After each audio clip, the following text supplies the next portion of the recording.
இங்கே நமக்கு நோக்க உரையாற்றிய திருவள்ளுவர் கழகத்தினுடைய செயலாளர் அவர்களுக்கும் என்னுடைய பணிவான வணக்கத்தை சொல்லி, இந்த பெங்களூருவில் திருமுறை வகுப்பினை அற்புதமாக ஏற்பாடு செய்து நம்மையெல்லாம் ஒருங்கிணைத்துக் கொண்டிருக்கக்கூடிய கடையம் ஆறுமுகம் அவர்களுக்கும் என்னுடைய வணக்கத்தை சொல்லி, வருகை தந்திருக்கக்கூடிய உங்கள் அனைவருக்கும் பொதுநலன் நுகர்தல் புனிதர் பேரவைக்கு என்னுடைய பணிவான வணக்கம். திருமுறைகள் குறித்தும் தேவாரம் குறித்தும் ஒரு 10 to 15 மணித்துளிகள் ஒரு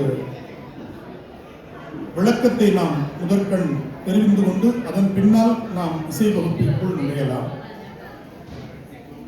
இங்கே நம்முடைய அன்னம்பாலிப்பிற்காக அன்னதானத்திற்காக வரிசையில் இருக்கக்கூடிய அன்பர்கள் தயவு செய்து அமைதி காக்குமாறு அன்போடு கேட்டுக் கொள்கிறோம். இங்கே இசை வகுப்பு நடந்து கொண்டிருக்கிறது. எனவே குழந்தைகளிடத்தில் கொஞ்சம் அமைதியாக இருக்குமாறு சொல்லுகின்ற தன்மையை பணிந்து வேண்டுகிறோம். நம்முடைய சைவத்தினுடைய அடித்தளமாக விளங்குகின்ற மிகப்பெரிய பெருமையுடையது சைவ திருமுறைகள். முறை என்ற சொல்லுக்கு ஒழுங்கு என்பது முதல் பொருள். எனவே திருமுறை நமக்கு ஒழுங்கை கற்றுக் கொடுக்கிறது. நான் அடிக்கடி சொல்லுவேன், ஒரு திருமுறை வகுப்புக்கு நாம் உள்ளே நுழையும் பொழுது நாம் காலணிகளை கழற்றி விடுகின்ற அந்த செயலில் இருந்தே ஒழுங்கு தொடங்கி விட வேண்டும் என்று. இங்க ஒரு காலனி அங்க ஒரு காலனி போட்டு நான் திருமுறை வகுப்புக்கு போறேன்றதுல பிரயோஜனம் இல்லை. திருமுறைங்கிறது பாட்டு பாடுறது சாமி கும்பிடுறது மட்டும் அல்ல. வாழ்க்கையில் நாம் எத்தகைய ஒழுங்கை கடைபிடிக்கிறோம் என்பதைத்தான் முதலில் நமக்கு கற்றுக் கொடுக்கும். சைவ அனுஷ்டான விதி என்று சொல்வார்கள். அனுஷ்டானம் என்பது வேறு, வழிபாடு என்பது வேறு, சிவபூஜை என்பது. அந்த அனுஷ்டானம்னா என்ன பொருள்? சிவபூஜைக்கு நம்மை நாம் தயார் செய்து கொள்வது, ஒழுங்குபடுத்திக் கொள்வது. அதுபோல திருமுறை பாடுவதற்கு முதல்ல நம்ம ஒழுங்குபடுத்திக்கணும். அதனாலதான் முறை என்பதற்கு ஒழுங்குன்னு ஒரு பொருள்.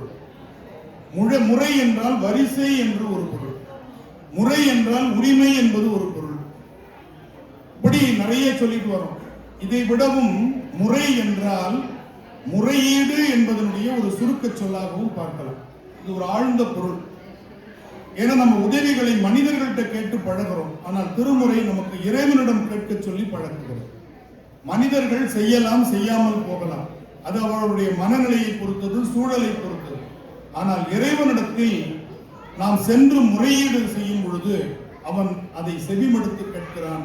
அதற்கான தீர்வை அவன் தருகிறான். எனவே திருவாகிய இறைவனிடத்தில் முறையீடு செய்த காரணத்தினால் இதை திருமுறை என்ற சொல்லால் குறிக்கிறார்கள். பாடும் திருமுறை பார்ப்பதி பாதங்கள் என்று திருமுறை என்ற சொல் முதல்ல திருமந்திரத்தில் இடம்பெறுகிறது. தேவாரத்தில் இல்லை. திருமுறை என்ற சொல் முதல்ல திருமந்திரத்தில் இடம்பெறுகிறது. அதை நாம் புரிஞ்சுக்கணும். அதே மாதிரி தேவாரம் என்ற சொல் இரட்டை புலவர்கள் என்று சொல்லக்கூடிய அருமையான புலவர்களை கொண்ட நம்முடைய தமிழ் சமுதாயத்தில் மூவாத பேரன்பின் மூவர் முதலிகளும் தேவாரம் செய்த திருப்பாட்டும் என்று தேவாரம் என்ற சொல் இரட்டை புலவர்களுடைய பாடலில் நமக்கு கிடைக்கிறது. எனவே திரு என்ற சொல்லுக்கு இன்னொரு பொருள் உண்டு தமிழ் இலக்கணத்துல. யாரெல்லாம் பார்த்தவுடன் வணங்கக்கூடிய தன்மை கொண்டிருக்கிறார்களோ, கண்டாரால் விரும்பப்படும் தன்மை உடையவர்களை திரு என்ற சொல்லால குறித்தாங்க. திருன்னா அப்படி பார்த்த உடனே வணங்கணும். ஒரு குருவை பார்த்தவுடன் நமக்கு ஒரு மதிப்பு வருது பாத்தீங்க. தெளிவு குருவின் திருமேனி காண்டல்னு சொல்றோம். அப்ப பார்த்த மாத்திரத்தில் இவரிடத்தில் நமக்கு ஏதோ ஒன்று தெளிவு கிடைக்க இருக்கிறதுன்னு அவர் பேசாமலேயே, அவர் உணர்த்தாமலேயே, அவர் நமக்கு நினைக்காமலேயே ஒன்று தோன்றுகிறது என்று சொன்னால் அதுதான் நயன தீட்சை என்று சொல்றார். இதைத்தான் நாம் நயன தீட்சை. குரு பார்த்த மாத்திரத்தில் நமக்கு ஒரு தெளிவு கிடைச்சது. அடுத்து அவருடைய உபதேசத்தை கேட்கிறோம். அடுத்த தெளிவு. குருவினுடைய திருநாமத்தை சொல்லுவதே ஒரு பெரிய தெளிவை ஏற்படுத்துகிறார்.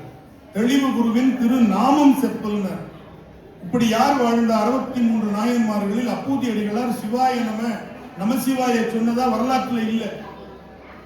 திருநாவுக்கரசு என்ற அப்பரடிகளுடைய பெயரை சொல்லியே அவர் முக்தி பெற்றார். எனவே அது திருநாம பஞ்சாட்சரம்னு பேர்.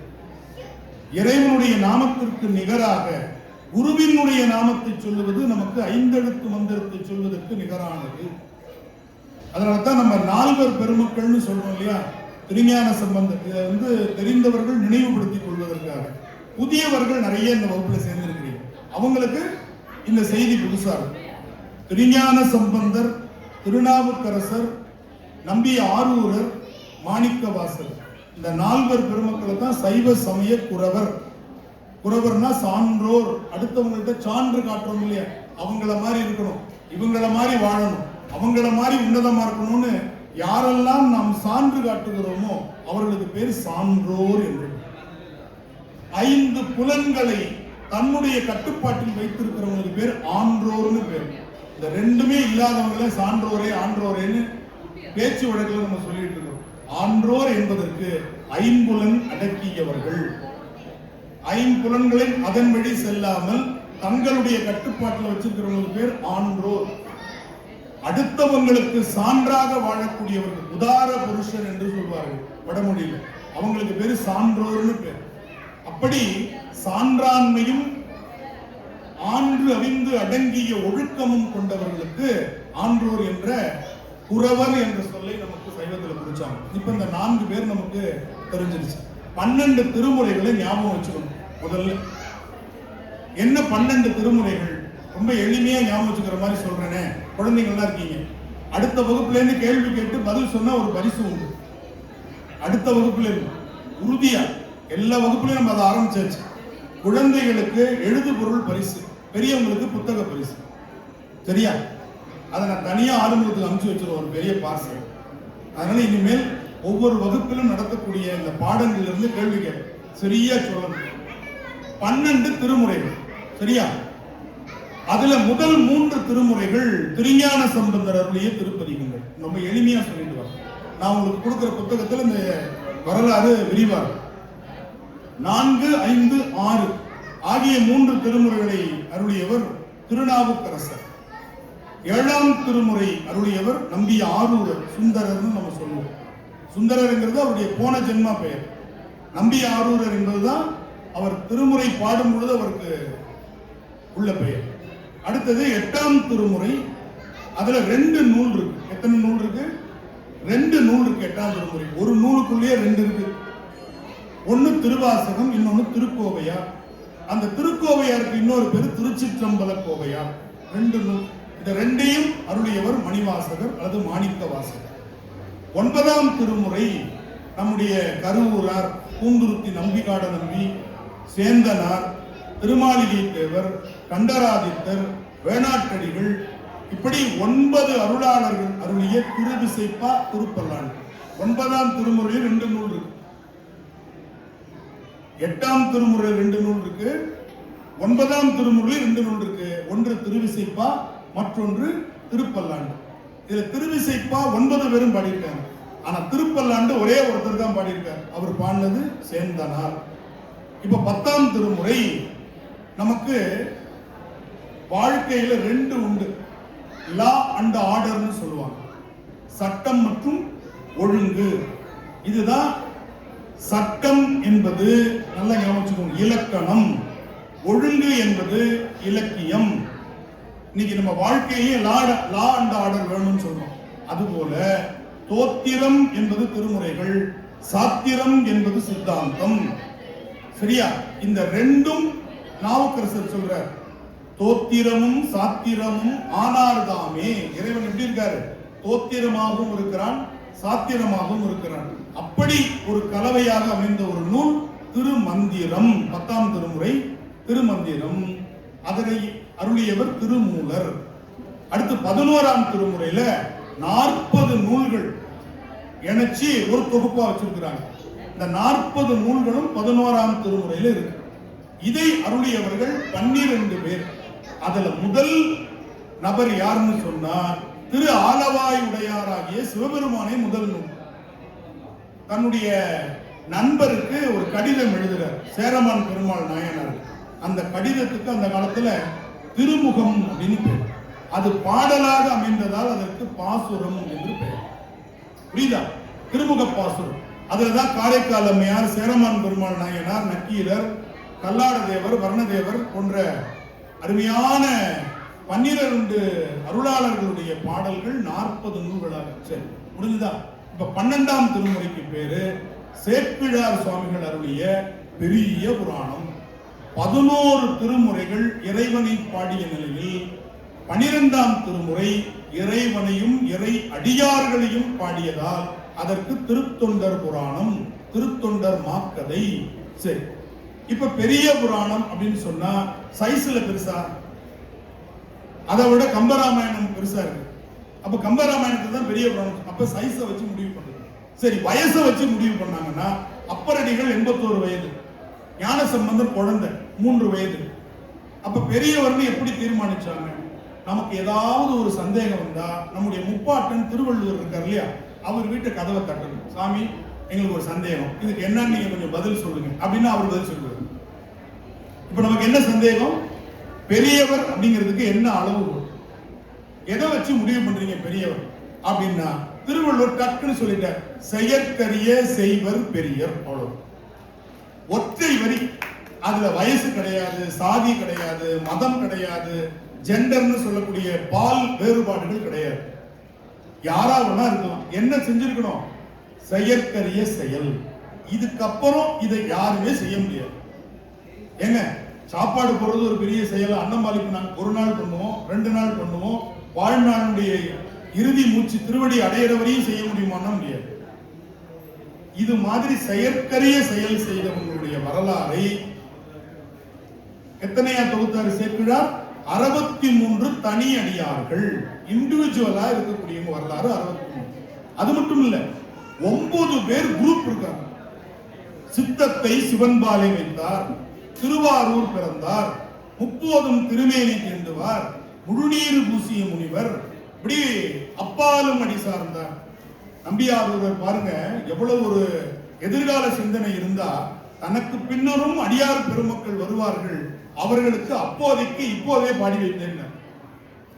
பின்னாடி வரவங்களுக்கு சேர்த்து என்ன பண்ணாரு? அருமையா நம்முடைய சேக்கிழார் அப்பாலும் அடி சார்ந்தார் என்பதை நம்பியாரூரிலிருந்து எடுத்து அவர்களையும் ஒரு தொகை அடியாராக 9 தொகுப்பு. அப்ப பெரிய புராணத்துல எத்தனை வரலாறு இருக்கு? 72 வரலாறுகள், 63 நாயன்மார்கள், 9 தொகை அடியார்கள். முடிஞ்சதா? 12 திருமுறை. இப்ப விரைவா சொல்றேன், அப்படி டிக் பண்ணிக்கோங்க. முதல் 3 திருமுறைகள் திருஞான சம்பந்தருடைய திருப்பதிகங்கள், 4, 5, 6 திருநாவுக்கரசருடைய திருப்பதிகங்கள், 7ஆம் திருமுறை நம்பி ஆரூரராகிய சுந்தரருடைய திருப்பாட்டு, 8ஆம் திருமுறை திருவாசகம் திருக்கோவையார் 2 நூல்கள் அடங்கிய மணிவாசகருடைய பாடல்கள், 9ஆம் திருமுறை திருவிசைப்பா திருப்பல்லாண்டு திருமாளிகை தேவர் முதலாக சேந்தனார் ஈராக 9 நம்ம அருளாளர்களுடைய 2 நூல்கள் 9ஆம் திருமுறை, திருமூலர் அருளிய தோத்திரமும் சாத்திரமும் இணைந்த நூல் திருமந்திரம் 10ஆம் திருமுறை, 40 சைவ சிற்றிலக்கியங்கள் திரு ஆலவாயுடையார் தொடங்கி நக்கீரர் ஈராக 40 நூல்கள் 12 பாடப்பட்டவை தொகுக்கப்பட்டது 11ஆம் திருமுறை. 12ஆம் திருமுறை 63 நாயன்மார்கள், 9 தொகையடியார்கள், 72 வரலாறுகளை கொண்ட திருத்தொண்டர் புராணம், திருத்தொண்டர் மாக்கதை. இதற்கு சிறப்பு பெயர் பெரிய புராணம். அருளியவர் தெய்வ சேக்கிழார். இதை எனக்கு சொல்றதுக்கு 1 நிமிஷம் ஆச்சு. 1 நிமிஷத்துல 12 திருமுறையும் சொல்லலாம். இங்க இருந்த வாரியார் சாமி சொல்வார், ஓவர் டாக்ல தண்ணியை ரொப்பி வச்சுட்டோம்னா எந்த ரூம்ல திறந்தாலும் பைப்ல தண்ணி வரும். இங்க காலியா இருந்துச்சுன்னா எங்க திறந்தாலும் வராது. அதனால நமக்கு எல்லாத்தையும் எங்க போட்டு வச்சிடணும்? அங்க போட்டு வச்சிடணும். இதான் நமக்கு ஹார்ட் டிஸ்க். இந்த ஹார்ட் டிஸ்க்ல ஸ்டோர் பண்ணி வச்சிட்டோம்னா எத்தனை பென்ட்ரைவ்ல வேணாலும் அதை காப்பி பண்ணிக்கலாம். எத்தனை பென்ட்ரைவ்ல காப்பி பண்ணி நம்ம ஹார்ட் டிஸ்க்ல போட்டுக்கலாம். இப்ப நீங்க இங்க வர்றது உங்களுடைய கையில் இருக்கக்கூடிய பென்ட்ரைவ்ல காப்பி பண்ணிட்டு கொண்டு போய் வீட்டுல போய் ஹார்ட் டிஸ்க்ல அதை என்ன பண்ணிக்கணும்? ஸ்டோர் பண்ணி வச்சுக்கணும். பென்ட்ரைவ்ல காப்பி பண்ணி அப்படியே விட்டுட்டு போறதுங்கிறது இங்க கத்துக்கிட்டது இங்கேயே விட்டுட்டு போற மாதிரி. அப்ப நம்ம ஹார்ட் டிஸ்க் ஃப்ரெஷ்ஷா அப்படியே இருக்கும். 1 TB 2 TB 3 TB எத்தனை இருந்து நமக்கு என்ன பயன் இருந்தா தானே அதனுடைய 1 TB பயன்னா 1 TBக்கு அதுல என்ன இருக்கணும்? ஸ்டோரேஜ் இருந்து பிரச்சனை இல்லை. அதற்குள்ள என்ன இருக்கணும்? நாம் எதற்காக எந்த நோக்கத்திற்காக வந்தோமோ அதை அதில் நிரப்பி வைக்க வேண்டும். சரி, இப்ப 12 திருமுறை நமக்கு தெரிஞ்சிருச்சு.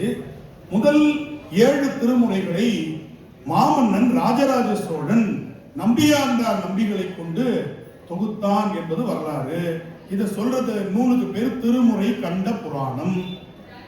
தில்லையிலிருந்து நம்முடைய ராஜராஜ சோழன் செப்பேடுகளை, அதனாலதான் செப்பேடுகளை நம்முடைய குருமகா சன்னிதானங்கள் இந்த 21ஆம் நூற்றாண்டில் கண்டெடுத்ததால் இவரும் திருமுறை செப்பேடு கண்டருடைய குருமணி என்று போற்றுகிறோம். ராஜராஜன் ஓலைச்சுவடிகளை நமக்கு தொகுத்து திருமுறைகளை உலகத்துக்கு கொடுத்தான். நம்முடைய குருமணிகள் செப்பேடுகளை எடுத்து இந்த உலகத்திற்கு கொடுத்திருக்கிறார். பாருங்க, சீர்காழி எங்க திருமுறை தோ என்ற ஓங்காரத்தில் தொடங்கியதோ அந்த தலத்து திருப்பணியிலேயே கிடைச்சது. திருஞான சம்பந்தர் அதுவரை தன்னுடைய மடிகளில் காத்தவை இன்று நம்முடைய தர்மபுரத்தினுடைய கருவூலத்திற்கு வந்திருக்கிறது என்று சொன்னால் அது உங்க காலத்துல வரணுங்கிறது விதி இல்லையா? திருஞான சம்பந்தர் தான் திருமந்திரத்தை தொகுத்தார் என்று ஒரு செய்தி வரலாறு இருக்கு, சிவ பரம்பரை செய்தி. திருவாவடுதுறையில் ஒரு இடத்தில் பார்த்து இந்த இடத்தில் தமிழ் மனம் கமழுகிறது, இந்த இடத்தை தோண்டி பாருங்கள் என்று திருஞான சம்பந்தர் சொன்னதாக ஒரு வரலாறு இருக்கு. அங்க தோண்டி பார்த்த பொழுது திருமந்திர ஓலைச்சுவடிகள் அங்கே கிடைத்தது. திருமந்திரம் மூவருக்கும் முந்திய நூல் என்று சொல்வார்கள். அப்படிப்பட்ட அந்த திருமுறைகளில் இப்ப நம்ம தேவாரம் என்றால் என்ன பொருள், திருமுறைனா என்னன்னு தெரிஞ்சுட்டோம். திருமுறைனா என்ன? இறைவன் முன்னிலையில் முறையீடு செய்யப்பட்டது, இறைவனிடத்தில் நம்மை கொண்டு செல்லுகிற ஒழுங்கு, இறைவனிடத்தில் நம்மை கொண்டு செல்லுகிற பாடல்களின் வரிசை முறை, எப்படி ஒண்ணா நீங்க எடுத்துக்கலாம். இப்ப தேவாரம்னா என்னன்னா, தே என்றால் இறைவன், அதுல குழப்பமே இல்லை. இதை நீங்க ரெண்டா பிரிக்கலாம், தே கூட்டல் ஆரம்னு பிரிக்கலாம், தே கூட்டல் வாரம்னே பிரிக்கலாம். ஏன்னா வாரம் என்ற சொல் தமிழ்ல இருக்கு, வாரமாகி அப்படின்னே சொல்லி தேவாரத்துல சொல் நமக்கு வருகிறது. வாரம் என்றால் அன்பு, இறைவனிடத்தில் அன்பை செலுத்துகிற பாட்டுக்கு தேவாரம்னு பேர் ஒன்று. வாரம் என்றால் இசைப்பாட்டு, அதுதான் சிலப்பதிகாரத்துல வரி என்று சொன்னாங்க, வரிப்பாட்டு பின்னாடி வாரமா வந்துச்சு. சரி, ஆரம்னு பிரிச்சா நம்ம கழுத்துக்கு போட்டுக்கிறோம் நெக்லஸ், அதுக்கு பேர் ஆரம்னு சொல்லுவோம் இல்லையா? அப்ப இறைவனுக்கு சூட்டுகிற மாலை, பூமாலை வாடிடும், நிர்மால்யம் ஆயிடும் சொல்லுவோம். முதல் நாள் போட்டது அடுத்த நாள் போட முடியாது, எடுத்து போட்டுரும். இது பாமாலை. 7ஆம் நூற்றாண்டில் தோருடைய செவியன்னு பாடினார். 21ஆம் நூற்றாண்டிலும் நாம் அதை பாடிக்கொண்டிருக்கிறோம். ஒவ்வொருவருக்கும் அது புதியதாக இருக்கிறது. எனவே இது வாடாத பாமாலையை கொடுத்ததால் தே ஆரம் என்று அதை சொன்னார். புரிஞ்சுதா? இப்ப தேவாரம்னா என்னன்னு தெரியும், திருமுறைனா என்னன்னு தெரியும், திருமுறைகள் 12 என்னன்னு தெரியும், அருளியவர்கள் 4 பெருமக்கள், முதன்மையான சைவ சமய சான்றோரும் நமக்கு தெரியும். இப்படி இந்த திருமுறை கண்ட சோழன், ராஜராஜ சோழன், அதை தொகுத்தவர் நம்பியாண்டார், திருநாரையூர் நம்பியாண்டார் நம்பிகள். முதல் 7 திருமுறையை தான் தொகுத்தார், பின்னாடி வந்தவங்க தான் அதெல்லாம் சேர்த்தாங்க. அப்புறம் 12 திருமுறையா அது விரிவடைஞ்சது, முடிஞ்சது. இப்ப முதல்ல நம்ம எப்பொழுதுமே குரு வணக்கம், அதுதான் ரொம்ப முக்கியம். ஒரு கலையை நாம் கற்றுக்கொள்ளும் பொழுது குரு வணக்கம். நமக்கு சைவ குருமார்கள் என்று சொல்லக்கூடியவர்கள் திருஞான சம்பந்தர், திருநாவுக்கரசர், நம்பியாரூரர், மணிவாசகர் பிறந்தர். எனவே இந்த குருவணக்க பாட்டை நாம உமாபதி சிவாச்சாரியார் சித்தாந்த அட்டகம் என்று சொல்லக்கூடிய 8 நூல்கள், 14 நூல்கள்ல 8 நூல்களை அருளியவர் உமாபதி சிவாச்சாரியார். அந்த உமாபதி சிவாச்சாரியார் இந்த 4 பெருமக்களுடைய சிறப்பை வைத்து, இதுல யாருடைய பெயரும் நேரடியாக வராது, சிறப்பை வைத்து முடிவு செய்யப்படும். முதல்ல என்ன பண்ணார்? பாண்டிய மன்னனுடைய வெப்பு நோயை தமிழ் தேவாரத்தால் தீர்த்தருடைய திருஞான சம்பந்தருடைய திருவடிக்கு வணக்கம். கல்லோடு கட்டி கடலில் எரிந்த பொழுது கல்லையே தெப்பமாக செய்து மிதந்து வந்த திருநாவுக்கரசர் திருவடிக்கு வணக்கம். இறைவனோடு வாதிட்டு வன் தொண்டர் என்ற பெயரால் சிறப்பிக்கப்பெற்ற திருநாவலூர் அவதரித்த நம்பியாரூருக்கு வணக்கம். திருவாதவூர் என்ற தலத்தில் அவதரித்து ஊழிக்காலத்தும் மறையாத திருவாசகத்தை தந்த வாதவூர் அடிகள் என்று சொல்லக்கூடிய மணிவாசகர் திருத்தாள் போற்றி. இதுதான் நமக்கு முதல்ல கற்றுக்கொள்கின்றோம். அதுக்கப்புறம் தான் திருமுறை. இது குரு வணக்கம். சரியா? இப்ப நம்ம அந்த குரு வணக்க பாட்டுக்கு உள்ள போலாமா? எல்லாம் நிமிர்ந்து உட்காருங்க, நேரா உட்காரணும். தேவாரம் பாடும்போது முதுகு நிமிர்ந்து இருக்கும். இப்ப இதை நான் ஒரு முறை பாடி காட்டுறேன். ரொம்ப எளிமையான முறை, சந்த முறையில் முதல்ல கற்றுக்கணும். தேவாரம் நல்லா தெரிஞ்சுக்கோங்க. இப்ப சுவாமிகள் ரொம்ப அழகா சொன்னாங்க, இசை கூடும் வகையால். உங்களுக்கு முடிஞ்ச அளவுக்கு நீங்க அதுக்கு முயற்சி செய்யணும். எனக்கு குரல் நல்லா இல்லை, தாழ்வு மனப்பான்மையை போக்குறது தான் முதல்ல தேவாரம். தேவாரம் பண்ண நமக்கு தாழ்வு மனப்பான்மை போயிடும். அடுத்து யம பயம் போயிடும். அடிக்கடி நான் சொல்வது உண்டு, எல்லோருக்கும் யமன் வருவான், தேவாரம் பாடுறவங்களுக்கு சிவன் வருவான். ஞாபகம் வச்சுக்கோ, எல்லாருக்கும் யமன் தான் வருவான். ஆனா தேவாரம் பாடினா அது என்னுடைய டிபார்ட்மெண்ட், நான் பார்த்துக்கிறேன், நீ போயிடு, மீறி வந்தா உதவிடுவேன், திருக்கடவுர் ஞாபகம் இருக்கான்னு கேட்போம், யமனா பார்த்து. எனவே தேவாரம் பாடுறவங்களுக்கு யார் வருவா? சிவன் வருவான் என்று நான் சொல்லுவேன். அதே மாதிரி தேவாரம் பாடுகின்ற வரையில், நல்லா ஞாபகம் சொல்லணும், தேவாரம் பாடுகின்ற வரையில் இறைவனிடத்தில் போய் நீங்க கஷ்டத்தை சொல்லிட்டு இருக்கீங்க. நீங்க எழுதி வச்சுக்கோங்க, தேவாரத்தை பாடுற வரையும் கத்துக்கிற வரையும் இறைவன்கிட்ட போய் கஷ்டத்தை சொல்லிட்டு வருவீங்க. தேவாரம் பாடினதுக்கு அப்புறம் கஷ்டத்துக்கிட்ட போய் சொல்லுவீங்க, எனக்கு சிவன் இருக்கிறான், உன் வேலையை பாரு. புரிஞ்சுக்கிட்டீங்களா? இனிமேல் நம்ம யார்கிட்ட பேசுவோம்? கஷ்டத்துக்கிட்ட சொல்லுவோம், எங்களுக்கு சிவன் இருக்கிறான், அவனை எப்படி மயக்கிறதுன்னு எங்களுக்கு தேவாரத்துல சொல்லி கொடுத்துருக்காங்க, நாங்க பாத்துக்கிறோம், நீ உன் வேலையை பார்த்துட்டு பேசாம போ, மரியாதையா போயிடு, உனக்கு சேதாரம் இருக்காது. இல்ல என்ன துன்புறுத்தணும்னு நினைச்சீங்கன்னா, அடியார்களை துன்புறுத்தினா என்னென்ன நடக்கும், அந்த கஷ்டம் என்னென்ன ஆகுங்கிறது உனக்கு வரலாறு இருக்கு, தேவாரத்தை படிச்சு பாரு அப்படின்னு சொல்லி கஷ்டத்துக்கு பேச ஆரம்பிச்சிடும். புரியுதா? எனவே வேண்டுதல் என்பது இனிமேல் நமக்கு பெருமானத்தில் எதுவுமே கிடையாது. அப்படி நின்ன உடனே ஸ்கேன் பண்ணுவோம், சாமி உனக்கு இதெல்லாம் வேணும், கொடுத்துறேன். வேண்டுவார் வேண்டுவதே ஈவான் கண்டாய், நினைச்ச மாத்திரத்தில் கொடுத்துருவோம். அதனால நீங்க கவலைப்பட வேண்டாம், அதனால குரலை பத்தி கவலைப்பட. பாட பாட ராகம், ஓட ஓட வேகம், ஓட ஓட வேகம் வரும், பாட பாட ராகம் வரும். அதனால இந்த பழமொழி ஞாபகம் வச்சுக்கோங்க. சரி, இப்ப நமக்கு பாட்டுக்கு அடிப்படையா நல்லா ஞாபகம் வச்சுக்கோங்க, ரெண்டு அவசியம் என்று இசையில சொல்லுவாங்க. ஸ்ருதி மாதா லய பிதா. ஸ்ருதிங்கிறது நம்ம குரல் ஒத்திசைவு, அது முதல்ல தாய். லயம் என்பது நாம பார்க்கக்கூடிய தாளம். தாளம் தான் ஒழுங்குபடுத்துகிறது. நான் அடிக்கடி ஒரு உதாரணம் சொல்வது உண்டு. ஒரு ரயில் தண்டவாளத்தில் செல்வது போல ஒரு பாடல் நல்லா கவனிங்க, அருமையான ரயில் பெட்டியாகிய ஸ்ருதியும் அருமையான தண்டவாளமாகிய தாளமும் இருந்தால்தான் சென்றடைய இடத்துக்கு ஒழுங்கா சென்றடையும். அந்த பேசஞ்சர் அப்படிங்கிறது ஒரு பாடல், ஞாபகம். பயணி என்பது தேவாரம். அந்த பயணி பயணிக்கக்கூடிய ரயில் பெட்டி இருக்கு பாருங்க, அது சுத்தமா சுகாதாரமா பார்க்கறதுக்கு அழகா இருந்தா தான் நல்லா இருக்கும். அந்த பார்க்கறதுக்கு நல்லா இருக்கு பாருங்க, அதுதான் கேட்கறதுக்கு நல்லா இருக்கிற ஸ்ருதி பாட்டுக்கு. அடுத்தது தண்டவாளம் தெரியாது, ட்ரெயின் இருக்கும்போது தண்டவாளம் தெரியாது உட்கார்ந்து இருக்கும்போது, ஆனா அந்த தண்டவாளத்து மேலதான் இந்த ட்ரெயின் போயிட்டு இருக்கு. அந்த மாதிரி இந்த தாளத்தில் தான் இந்த பாடல் சென்று கொண்டிருக்கிறது. தாளம் கலைஞ்சதுன்னா எப்படி தண்டவாளத்தில் இருந்து ரயில் தடம் புரளுமோ அதுபோல் பாடல் தடம் புரண்டுவிடும் தாளம் போச்சுன்னா. அப்ப குரல் சுகப்படுத்துகிறது, அதுக்கு பேரு ஸ்ருதின்னு பேர் வச்சாங்க. தாளம் ஒழுங்கு செய்கிறது, அதனால அதை தந்தைன்னு சொன்னாங்க. ஸ்ருதி மாதா, லயம் பிதா என்று சொன்னார். இந்த ரெண்டு போதுமான ஞானசம்பந்தர் முடியாதுன்றார். அது குழந்தை, எனக்கு ரெண்டெல்லாம் பார்த்தா 5 வேணும்ட்டார். ஞானசம்பந்தர் என்ன சொல்றாரு? ரெண்டெல்லாம் பத்தாதுங்க, அவன் பாட்டு 3 குரங்கு மாதிரி மூஞ்சி வச்சுட்டு பாடலாமா? நல்ல சிரிச்ச முகமா பாடவான தேவாரத்தை, இல்ல ஜோசியக்காரங்க சொல்லிட்டாங்களேன்ட்டு பரிகாரத்துக்காக தேவாரம் பாடக்கூடாது. இல்ல, மகிழ்ச்சியா பாடணும், உணர்ச்சியோட பாடணும், பெருமிதத்தோட பாடணும். அந்த பெருமானை பார்த்த உடனே ஒரு புலகாங்கியத்தை அடைஞ்சு பாடணும். எனவே மெய்ப்பாடு அவசியம். தேவாரம் பாடும்போது தாளமும் ஸ்ருதியும் மட்டும் பத்தாது, என்ன வேணும்? உள் நின்றது ஒரு சுவையும். உனக்கு ஒரு சுவை இருக்குது, அந்த தமிழை அனுபவிச்சு பாடணும். அதுக்கு பேர் தான் அனுபூதின்னு பேர். கந்தனோடு தனக்கு ஏற்பட்ட அனுபவம், அதுதான் கந்தர் அனுபூதி. அது மாதிரி இது சிவ அனுபூதி பாடல். சிவனோடு தனக்கு ஏற்பட்ட அனுபவத்தை நமக்கு சொல்லி கொடுத்துருக்காங்க தேவாரம். அப்ப நம்ம குருன்னு உட்கார்ந்து பாடக்கூடாது, கடுகடுன்னு பாடக்கூடாது. புரியுதா? அப்ப என்ன சொன்னார்? உள் நின்றதோர் சுவையும். அடுத்து சொன்னார் பாருங்க, ரொம்ப முக்கியம், சந்தம் இருக்கணும் பாட்டு. பண்ணும் பதம் ஏழும் பல ஓசை நரது. சந்தத்துக்கு பேர் என்னது? ஓசை. அதுக்குதான் சந்தம்னு சொன்னாங்க. பல ஓசை தமிழ் அவையும் உள் நின்றதோர் சுவையும் குரு தாளத்து ஒலிபலவும். 5 வேணுங்கிற திருவடிமொழி தேவாரத்தில். பண்ணும் பண்ணு இருக்கணும். பதம் 7 அந்த சுரஸ்தானங்கள் கரெக்டா அதுல புடிச்சு பாடணும். அடுத்தது பல ஓசை.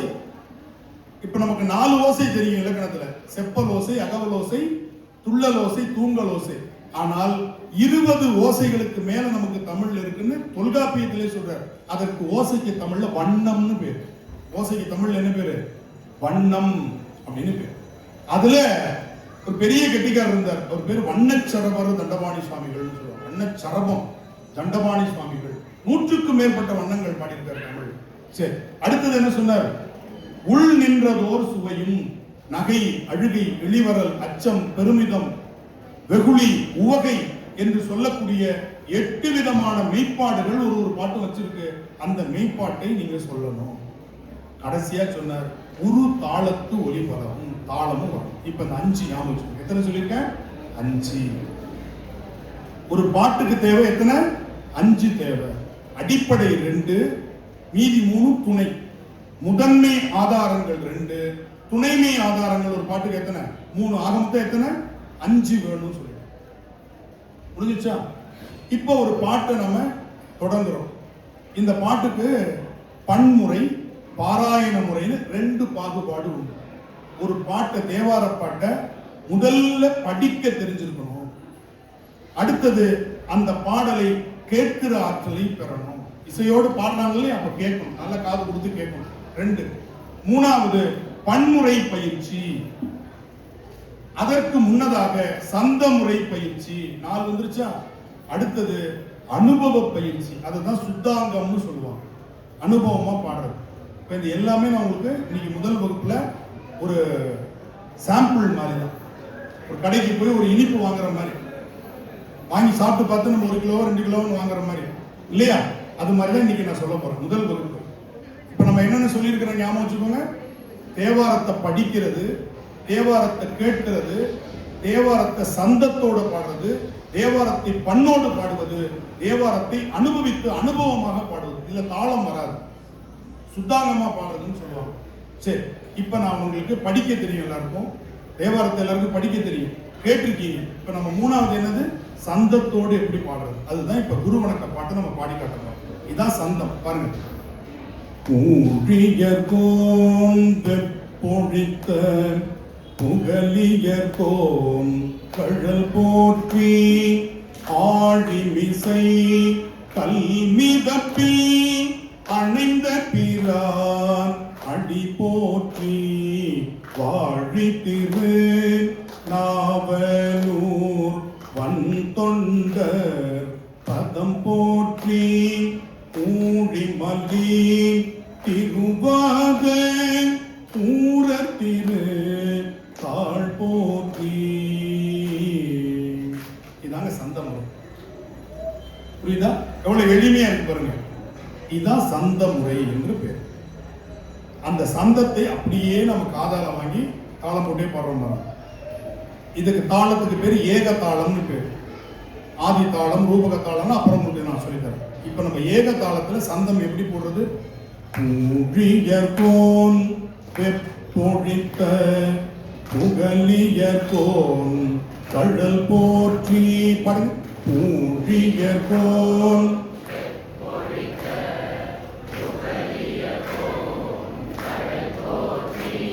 90% முதல் வரியும் 3வது வரியும் கீழே இருக்கும்.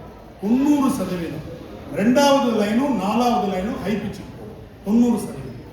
இப்ப இந்த பாட்டுல முதல் வரி எப்படி பாடுறோம்? ஊழியர்கோன் வெப்பொழித்த புகலியர்கோன் கழல் போற்றி.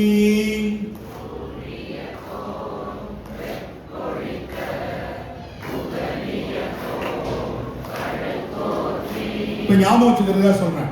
கல்லோடு கட்டி கடல்ல போட்டு போய் கல்லு முழுகுச்சா மேல வந்துச்சா? அப்ப இந்த வரி எப்படி பாடணும்? மேல பாடணும். அப்படி ஞாபகம் வச்சுக்கோங்க. சரியா?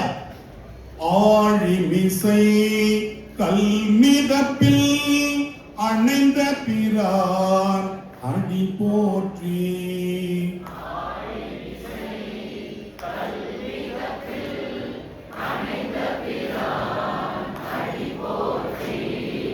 ஒரு வரி கீழே தொடங்கினா மேல முடிக்கணும். அடுத்த வரி மேல தொடங்கினா எங்க வந்து முடிக்கணும்? கீழே முடிக்கணும். இந்த வேவ் இருக்கு பார்த்தீங்களா, சரியா போகணும். இதுக்கு பேரு ரிதம் அப்படின்னு பேர். என்ன பேர் இதுக்கு? ரிதம். கீழிருந்து மேலே செல்வதும் மேலிருந்து கீழே செல்வதும் தெரியவே கூடாது. கட்டாச்சுன்னா என்ன ஆகும்? இசிஜி மானிட்டர் எடுக்கிறாங்க, இசிஜி நமக்கு எடுக்கிறாங்க. அங்கங்க ஸ்டிக்கர் ஒட்டி எடுப்பாங்க, பார்த்துருக்கீங்களா? டியூப் ஒயர்லாம் போட்டு அங்கங்க ஒரு 10-12 இடத்துல ஸ்டிக்கர் ஒட்டி விட்டுருவான், இசிஜி மானிட்டர்ல போட்டு விட்டுருவான். அப்போ அதில் ஓடும். இப்படி இப்படி இப்படி இப்படி ஓடிச்சுன்னா என்னது? கொண்டு போய் சேர்த்துருவோம். நம்ம இசிஜிலேருந்து டைரக்டா ஐசியூக்கு போயிடுவோம் இல்லையா? அந்த வேவ் அறுபடாம அதே சமயத்தில் ரிதம் இப்படி போச்சுன்னா நமக்கு இசிஜி பணத்தோட முடிஞ்சது, வந்துடலாம் வீட்டுக்கு. டாக்டர்கிட்டே போகணும், அவனே சொல்லிடுவான் பாதி டாக்டர். அடுத்து ஒரே கோடா நின்றுச்சுன்னா நாம எதுவுமே செய்ய வேணாம், சுத்தி இருக்கவங்க செய்வாங்க. 3 தான். இப்ப நம்ம ரிதம் தடுமாறினால் மருத்துவர்கிட்ட போற மாதிரி என்ன பண்றோம்? ஆசிரியர் அந்த ரிதத்தை சரி பண்ணுகிறார். இதுவரையும் ஊழியர் ஒன்று பொழித்த புகழியர் ஒன்று போற்றி அணிவிதைக்கல் மிதப்பில் இந்த பிராணி போற்றி வாணிதனால் போற்றி உரிமை நிர்வாத ஒரு திருத்தால் போற்றி சிவபூஜை எப்படி பண்ணிட்டு இருக்கோம். டக்கு டக்கு டக்குன்னு பூ அவசரத்துல 8 மணிக்கு எழுந்திரிச்சு 8:30 பூஜை முடிச்சுட்டு 8:45 வண்டியை பிடிக்கணும். அப்ப பூஜை வேகம் கெடுத்தாண்ட வேந்திரன், அவரே வேகம் கெடுத்தாண்டன் இருப்பாரு. நம்ம என்ன பண்ணுவோம்? அதையே வேகமா சொல்லுவோம் பாருங்க. வேகம் கெடுத்தாண்ட வேந்திரன் பிறப்பு அப்படின்னு சொல்லி அங்கதான் நிக்கிறோம். நம்ம என்னன்னா இந்த சடங்கு பூரா செஞ்சிடணும்னு நினைக்கிறோம். ஆனா பரபரக்க வேண்டாம் பலகாலம் சொன்னேன்றதை மறந்தோம். பூசை செய்யும் பொழுது பரபரப்பு இருக்கக்கூடாது, அமைதியா செய்யணும். திருமுறை பாண்டிங்கன்னா இந்த அமைதி வரும். இப்ப இந்த வேவ் எப்படி இருக்கு? கீழிருந்து மேல, மேலிருந்து கீழே. பாருங்க, நான் பூழியர்கோன் கீழே தான் ஆரம்பிக்கிறேன். பூழியர்கோன் வெப்பொழித்த புகலியர்கோன் கடல் போற்றி. எங்க போச்சு? மேல. மேல போறதே தெரியாது. அடுத்து பாருங்க, ஆழி மிசை கல்மிதப்பில் அணிந்த பிரான் அணி போற்றி. கீழே வருது. அப்ப இது கீழே வந்து 3வது வரிக்கு அழகா எடுத்து கொடுக்கும். நீங்க சிரமமே பட வேண்டாம், இதை புரிஞ்சுக்கிட்டீங்கன்னா போதும். 2வது வரி ஹை பிச்சு போகுதுன்னா அங்க நிக்காது. அது வந்து என்ன பண்ணும்? கீழே வந்து 3வது வரியை நீ இப்போ அடுத்தது அப்படின்னு எடுத்துக்கணும். வாழி திரு நாவலூர் வன் தொண்ட பதம் போற்றி ஊழி மல்லி திருவாத ஊரர் திரு தாழ் போற்றி. திருவடி கீழே அப்படியே கொண்டு வந்து முடிச்சோம். இப்ப பாடலாமா? ஒரு வரியா நான் சொல்றேன், அழகா சொல்றேன். ஊழியர்கோன் வெப்பொழித்த புகலியர்கோன் கழல் போற்றி.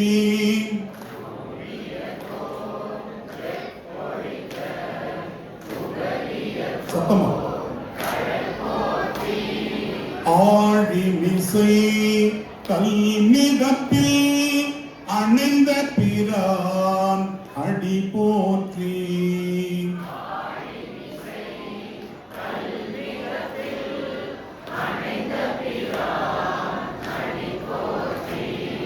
வாழி திரு நாவலூர் வன் தொண்ட பதம் போற்றி.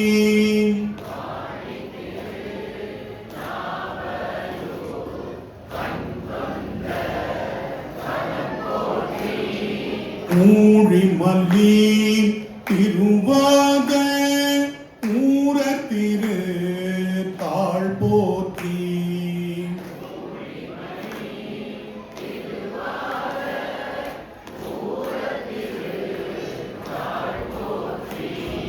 புரிஞ்சுதா? இன்னைக்கு 4 பாட்டு தான், ஒரு பாட்டு முடிச்சுட்டேன்.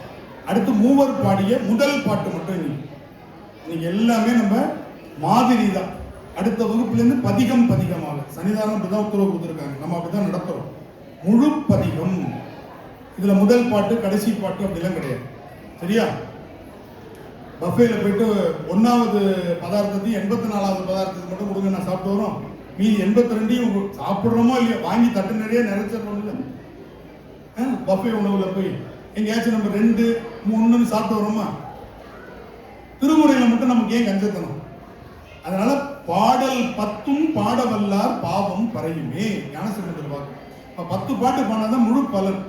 அதனால முதல் பாட்டு மட்டும் இன்னைக்கு நம்ம தொடக்கத்துக்காக. சரி, முதல் திருமுறை திருஞான சம்பந்தர் அருளி செய்தது. குழந்தைங்க இருக்கிறதுனால சுருக்கமா 2 நிமிஷத்துல வரலாறு சொல்லிடுறேன். எத்தனை நிமிஷம்? 2 நிமிஷம். திருஞான சம்பந்தர் அவதரித்த தலம் சீர்காழி. இப்ப இந்த சீர்காழி அப்படின்னு சொன்னா அதற்கு ஒரு தனி சிறப்பு உண்டு. திருஞான சம்பந்தர் தான் அவதரித்த அந்த தலத்துக்கு மட்டும் பதிகத்துக்கு ஒரு பாட்டு எக்ஸ்ட்ரா பாடியிருப்பார். எப்படி நம்ம தம்புரான் சுவாமிகள் பெங்களூர்னு சொன்னா மட்டும் உடனே வந்தாங்களோ அந்த மாதிரி, ஏன்னா நம்ம சாமிகளையும் விட்டு வைக்கிறது இல்லை, எல்லாரையும் நம்ம நினைச்சுக்கிறோம் இல்லையா? ஏன்னா அவ்வளவு எளிமையான சுவாமிகள் நம்ம தம்புரான் சாமி. அவங்களுக்கு பெங்களூர்னா நமக்கு இந்த ஆன்மீக ஈடேற்றத்தை தொடங்கி வைத்தவர்னு எவ்வளவு பெருமையோடு சொன்னாங்க. அந்த மாதிரி பதிகம் 10 பாட்டு தான். திருஞான சம்பந்தர் பதிகத்துல மட்டும் 11 பாட்டு. ஆனா சீர்காழிக்கு மட்டும் 12 பாட்டு வச்சார். ஏன் சாமி இப்படி 12 வச்சீங்கன்னாரு. மற்ற ஊருக்குலாம் ஒரு பேரு, ஆனா சீர்காழிக்கு 12 பேர் இருக்கு இல்லையா? நான் எந்த பேரை விட்டுட்டு பாட முடியும்? அதனால பேருக்கு ஒரு பாட்டா 12 பாட்டா பாடி கொடுத்துறேன். பிரமபுரத்தில் ஆரம்பித்து ஒவ்வொரு பதிகமும் கழுமலத்தில் 12 திருப்பேர். பிரமபுரம், தோணிபுரம், வேணுபுரம், கொச்சைவயம், திருப்புரவம், சிரபுரம், காழி, வெங்குரு, இப்படி 12 பெயர்கள் முழுசா முடிப்பார். அப்படி அருமையான இந்த முதல் பாட்டு எந்த தலத்து பிரமபுரம்ன்ற ஒரு தலத்துக்கு மட்டும் பாடியதால் இது ஒரு பாட்டாக கருதுகிறது. மற்ற எல்லா பதிகத்திலையும் 12 பாட்டு இருக்கும். அவர் பாடிய முதல் பாட்டு பிரமபுரத்துக்கு மட்டும் பாடினார். முதல் பாட்டு, அதனால இது ஒரு பாட்டு தான் கணக்கு. தோடுடைய செவியின் மட்டும் பிரமபுரத்துல ஒரு பதிகம் 11 பாட்டு இருக்கும். மற்ற எல்லாம் எத்தனை இருக்கும்? 12 அமைந்திருக்கும். சரி, இதுல என்னன்னா 3 வயது ஞான சம்பந்தருக்கு ஆகும். சரியா? அப்ப அந்த நேரத்துல நல்ல நம்ம உச்சரிப்புல நிறைய தவறு பண்ணுவோம். ஞான சம்பந்தர்னு சொல்லக்கூடாது, ஞான சம்பந்தர். பந்தம் என்றால் உறவு, பந்தம்னா உறவு, சம்னா நல்ல என்று பொருள்.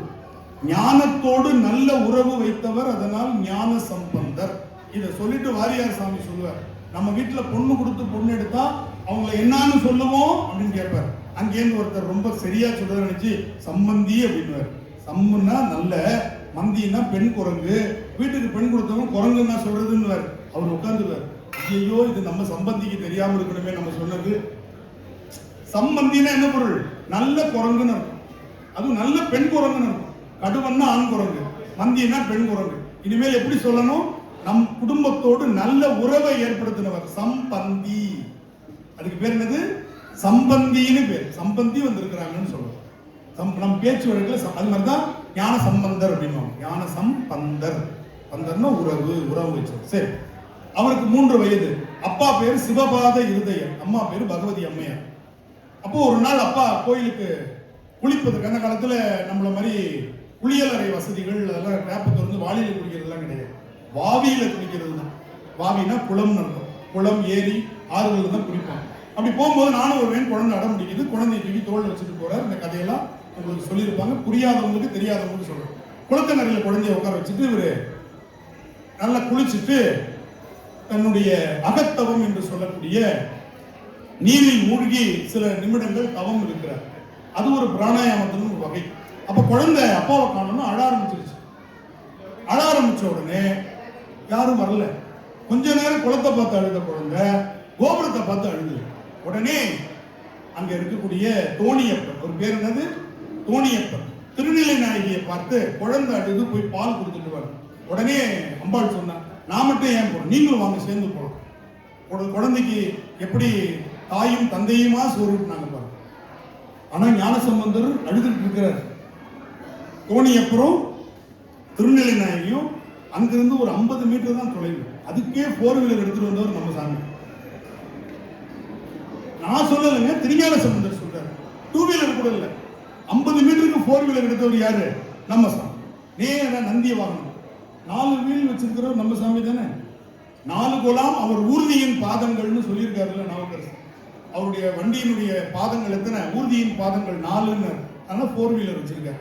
அப்படி இறங்கி 4 வீலர் நந்தியை அப்படி ஓரமா பார்க் பண்ணிட்டு, அந்த காலத்துல பார்க்கிங்லாம் இடம் இருந்துச்சு. அதனால பார்க் பண்ணிட்டு சாமி வந்து அம்பாள்கிட்ட குழந்தைக்கு பால் கொடுக்கும். அப்ப பொற்கிண்ணத்துல உண்மையிலா கலைஞானம் உணர்வெறிய மெஞ்ஞானம். அந்த குழந்தைக்கு அழகா பாலை ஞானத்தோடு குழைத்து ஊட்டினாங்க. குழந்தை அழுகி நிறுத்திருச்சு, விளையாடிட்டு இருக்கு. 2 பேரும் திருப்பியும் அவங்க வீட்டுக்கு போயிட்டாங்க. எங்க கோணியப்புறம் திருநெல்வேலிநாயகம் அங்க போயிட்டாங்க. 2வது தளம் சீர்காழியில். இவரு பூஜையெல்லாம் முடிச்சுட்டு தவத்தெல்லாம் முடிச்சுட்டு வந்து பாக்குற குழந்தை வாயில பால் ஒழுகிருக்கு. உடனே யார் கொடுத்த பால் அடி குடிச்ச கேட்போம்ல, குழந்தை ஒரு சாக்லேட் வச்சிருந்தா யார் கொடுத்தது? அப்ப திருஞான சம்பந்தர் என்ன சொல்றாரு, அவர் சொன்ன பதில் இந்த பாட்டு. இப்ப நம்ம வீட்டுல இல்லாத போது ஒருத்தர் வந்திருக்காரு நம்மளை தேடிட்டு. யார் வந்தான்னு கேட்டா அந்த குழந்தை என்ன சொல்லும், இந்த வண்டியில வந்தாரு, இந்த சட்டை போட்டிருந்தாரு, இந்த சென்ட் போட்டிருந்தாரு, இந்த தொப்பி போட்டிருந்தாரு, அந்த தொப்பியில ஒரு ரெக்கை இருந்துச்சு, அவர் ஆள் எப்படி இருந்தார், குண்டா இருந்தார், ஒல்லியா இருந்தார், அப்படிலாம் சொல்லுவோம் பாருங்க. இதுதாங்க அந்த முதல் 2 வரியுமே. வந்தது ஒரு ஆள் இல்லப்பா, 2 பேரு. அந்த 2 பேரும் ஒருவனாக இருந்தான், ஒருமை பெண்மை உடையன் சரியன் சடையன். அந்த பாட்டிலே வரும். சிவபெருமான் என்ன பண்றான், எப்படி வரான், அர்த்தநாரீஸ்வரராக வந்தான். ஒரு காதுல தோடு இருந்துச்சு, ஒரு காதுல குண்டலம் இருந்துச்சு. அதனால நமக்கு பால் கொடுத்தது யாரு, சிவனா பார்வதியானா? பார்வதி. அதனால தோடு உடைய செவியன். யார் பால் கொடுத்தா? இந்த இடத்துல தோடு என்பது தோட்டை அணிந்திருக்கக்கூடிய பார்வதியை குறிப்பால் சுட்டி நிற்கிறது. செவியன் சொல்லல, ஏன் அம்பாள் தனியா வந்து கொடுக்கல, அப்பாவோட வந்தா, அதனால செவியன். அதுக்கு அழகான விளக்கம் சொல்லுவார் என்னுடைய குருநாதர் தர்மபுரம் சுவாமிநாதன் அவர்கள். ஏன் தோடுன்னு தொடங்கினார் அப்படின்னா, இறைவனுக்கு எத்தனையோ விஷயங்கள் இருக்கு. அவருடைய பொன்னார் மேனியனேன்னு தொடங்குறார் நம்பி ஆரூரர். எத்தனையோ இருக்குமே, ஏன் தோட சொன்னார் அப்படின்னா, இந்த இடத்துல தோடுங்கிறது செவியோடு தொடர்புடையது. தான் பாடக்கூடிய அந்த தேவார திருமுறைகளை செவிதானே கேட்க போகிறது. எனவே செல்வத்துள் செல்வம் செவி செல்வம் என்கின்ற வள்ளுவ பேராசனுடைய மறை அல்லவா, அதனால செவியை முதல்ல சொன்னார், தோடுடைய செவியன். அடுத்து எந்த வண்டியில வந்தார், விடை ஏறி 4 வீலர் வச்சிருக்காரு இல்லையா நந்தியம் பெருமாள். ஓர் தூவெண் மதிசூடி. அப்பா அவரு சட மேல ஒரு நிலா வச்சிருந்தாருப்பா. தூ வெண்மதியினர், முழுமதினா களங்கமா இருக்கும், இது வெண்மதினா பிறைச்சந்திரன். ரைட். அடுத்து என்ன பண்ணியிருந்தாரு, அவர் பவுடர் போட்டிருந்தாருப்பா குழந்தைக்கு. அதுதான் சிவபெருமான் பாருங்க, குழந்தைய பார்க்க போகும்பொழுது திருநீர் அழகா அப்படி கோடு போட்ட மாதிரி அப்படியெல்லாம் போட்டுட்டு வரல, திருநீர் எடுத்து அப்பீட்டு வந்துட்டார். ஏன்னா குழந்தைங்கள்ட்ட கோமாளித்தனம் பண்ணாதான் நீங்க பேர் வாங்க முடியும். குழந்தைகிட்ட போய் டிப்பு டாப்பா கோட்டு சுட்டலாம் போய் நினைச்சுங்க, பயந்து விரண்டு அழு. இதை நீங்க குழந்தைகிட்ட குட்டிக்காரன் நினைச்சுக்கிட்டு பவுடர் அப்பிட்டு யானை நட போட்டு போனீங்கன்னு சொல்லுங்க, அது உங்க மேல ஏறி விளையாடும். சிவபெருமான் பாருங்க ஒவ்வொருத்தருக்கும் ஒவ்வொரு மாதிரி போறாரு. காடுடைய சுடலை பொடி பூசினர். ஐயோ அவ்வளவு பயங்கரமா இல்ல, என் உள்ளம் கவர் கல்வன்னா உடம்பு முழுக்க பப்பூன் மாதிரி பூத்திட்டு வந்திருக்கான் சிவபெருமான். ஞான சம்பந்தருக்கு விளையாட்டுக்கு. ஏன்னா நீங்க குழந்தைக்கு சாப்பாடு ஊட்டும் போது வேடிக்கை காட்டணும்ல, அம்பாள் சாப்பாடு ஊட்டுறா, சாமி வேடிக்கை காமிச்சிருக்காரு. எப்படி பாருங்க, இந்த காட்சியெல்லாம் உரை நூலை படிச்சுட்டு சொல்லல, அனுபவிச்சாதான் சொல்ல முடியும். தேவாரத்தை அனுபவிச்சாதான் புதுசு புதுசா வரும். இதெல்லாம் போன வருஷம் சொல்லலையேன்னு ரேவதி நினைப்பாங்க. இதெல்லாம் போன வருஷம் சொல்லலையே, இப்ப தம்பிரான் சாமிகள் வந்து நிறைய விடுறாரு அப்படின்னு தோணும். அதுதான் சொல்றேன், தேவாரம் ஒவ்வொரு நாளும் உங்களுக்கு புதுசு புதுசா பண்ணும். அப்ப பாருங்க, சிவபெருமான் விளையாட்டு காட்ட வேடிக்கை காட்ட அம்பாள் பாலூட்டினான்றத முதல் 2 வரியில சொன்னார். காடுடைய சுடலை பொடி பூசி என் உள்ளம் கவர்கல்வன். அவன் யாரு அப்படிங்கறத 2 வரியில அடுத்து முடிச்சார். அந்த தலத்து பெருமை இதான் ஞான சம்பந்தருடைய அத்தனை பதிகத்திலையும் இந்த ஒரு அழகான ஒரு ஒழுங்கு இருக்கும். முதல் 2 வரிகள் அனுபவம், அடுத்த 2 வரிகள் தலப்பெருமையா. ஏடுடைய மலர். அப்ப அவங்க அப்பாவுக்கு ஒரு சந்தேகம் வந்துச்சா, என்னடா சொல்ற, நான் இத்தனை வருஷமா சாமியை பூஜை பண்றேன், குளிச்சுட்டு தெய்வீகமா பூஜை பண்ணிட்டு இருக்கிறேன், எனக்கெல்லாம் சாமி ஒரு திராட்சை முந்திரி கூட கொடுத்தது இல்லை, உனக்கு எப்படா கொடுத்துச்சு அப்படின்னு. அப்பா பேங்க்ல போட்டாதான்ப்பா ஏடிஎம்ல பணம் வரும், நீ பேங்க்லயே போடாம ஏடிஎம்ல போட்டு நீ கார்டை சொல்லி பாக்குறிய எப்படி வரும்னு கேட்டாரு. எங்க கேட்டாரு, ஏடுடைய மலரால் முன்னை நாள் பணிந்து என்ற போன ஜென்மத்திலேயே நான் இறைவனுக்கு அழகான மலர்களால் சிவ பூஜை பண்ண, இந்த பிறவியில் எனக்கு அருள் செய்த பீடுடைய பிரமாபுரம் மேவிய பெம்மான் இவன் அன்றே சுட்டி சொன்ன. எவ்வளவு அழகு பாருங்க.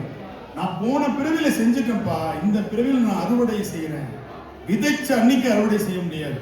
நான் விதை ஊன்றியது போன பிறவியில இந்த பிறவியில் பலனை அது அறுவடை செய்கிறேன், உங்களுக்கு அடுத்த பிறவியில் கிடைக்கும்பா.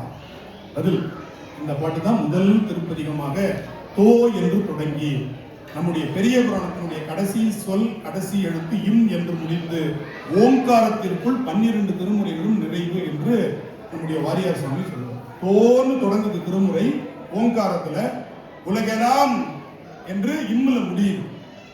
அதனால ஓங்காரத்துக்குள்ள திருமுறை அடங்கி இருக்கிறது. புரியுதா? அப்படி இந்த முதல் திருமுறை நட்டபாடை, அதற்கு நைவளம் என்பது பழைய பெயர், பிற்காலத்தில் நட்டபாடை என்று சொன்னார்கள். அதற்கு பின்னால் கம்பீர நாட்டை என்று அந்த ராகத்தில் அதை சொன்னார்கள்.